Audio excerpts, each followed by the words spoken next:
Deuteronômio, capítulo 13, começamos aqui com um tema que é muito atual, embora estamos falando aqui deste momento da história do povo de Israel, mas tem tudo a ver conosco, que é uma advertência severa contra os falsos profetas e os idólatras. Então nós começamos a perceber que falsos profetas não é uma novidade dos nossos dias. Nós conhecemos milhares aí de falsos profetas, mas eles são bem conhecidos ao longo da história do povo de Israel também.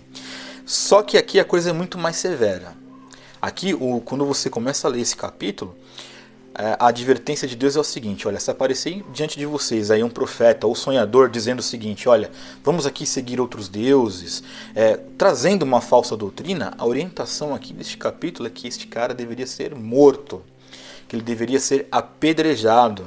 E aqui, olha que interessante, olha, o versículo 6, né? Caso se aproximar de você ou do seu irmão, filho da sua mãe, ou seu filho, sua filha, ou a mulher de que você ama, ou um amigo íntimo, e em segredo, né, disser, entre aspas, né, vamos servir outros deuses, deuses que vocês nunca conheciam, deuses desses povos que estão ao redor de vocês, não concorde com ele e não dê ouvidos a ele, não olhe para ele com piedade, não o poupe e nem o esconda. Pelo contrário, certamente você o matará. Você será o primeiro a levantar a mão contra ele para o matar e depois todo o povo levantará a mão contra ele. Então, no Antigo Testamento, o falso profeta era tratado desta forma. Ele veio com uma mensagem mentirosa e é literalmente intencionado a afastar o povo de Deus de ouvir a palavra de Deus. Ele tinha que ser apedrejado e morto.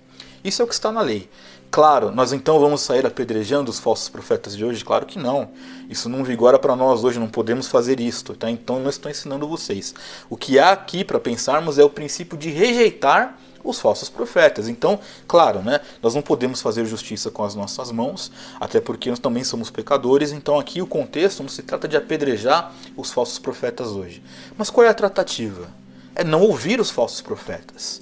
É deixar de lado, é abandonar a audiência dos falsos profetas. Porque, diga-se de passagem, esses falsos profetas, pastores milionários, e pregando essas teologias mentirosas que nós já debatemos aqui várias e várias vezes no nosso canal, eles só estão nesse poder que eles têm, eles só têm esse dinheiro que eles têm porque o povo dá ouvidos e sustenta e financia isso, o povo que se denomina igreja. E isso é muito sério. Então, para nós, o que deve realmente vigorar nós devemos ignorar completamente os ensinos dos falsos profetas. E os ensinos dos falsos profetas vão fazer o quê? Essencialmente e de forma muito sutil, porque muitos deles são muito bons na argumentação, na retórica, né? Qual é a sutileza? É relativizar o evangelho.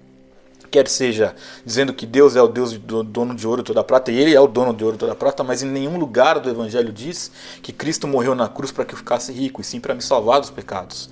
É tudo que relativiza a centralidade da obra da cruz, tudo que coloca alguma vírgula onde a Bíblia coloca pontos finais. Estes são os falsos profetas de hoje, que não vão se apresentar para você como alguém dizendo o seguinte: olha, hoje, parabéns, você está me conhecendo, eu sou um falso profeta e eu vou aqui destruir a tua fé. Eles não se apresentam desta forma. Eles se apresentam dentro de muitas sinagogas de Satanás que são travestidas de igreja, abraçando ideologias mentirosas, abraçando ensinamentos mentirosos, humanistas, que são bem distantes do Evangelho. E antigamente era esta a admoestação aqui de Deus para este povo de Israel: não dê ouvido este falso profeta, esse que intencionalmente quer afastar o povo do caminho de Deus, tem que ser apedrejado. Hoje nós não vamos fazer isso, como já citei aqui, não vamos apedrejar nenhum falso profeta. Porém, estes não devem ter espaço dentro da nossa caminhada. Nós não devemos perder o nosso tempo ouvindo pessoas que relativizam a obra da cruz, que não dão valor ao evangelho de forma verdadeira e que querem ensinar para nós um evangelho mentiroso.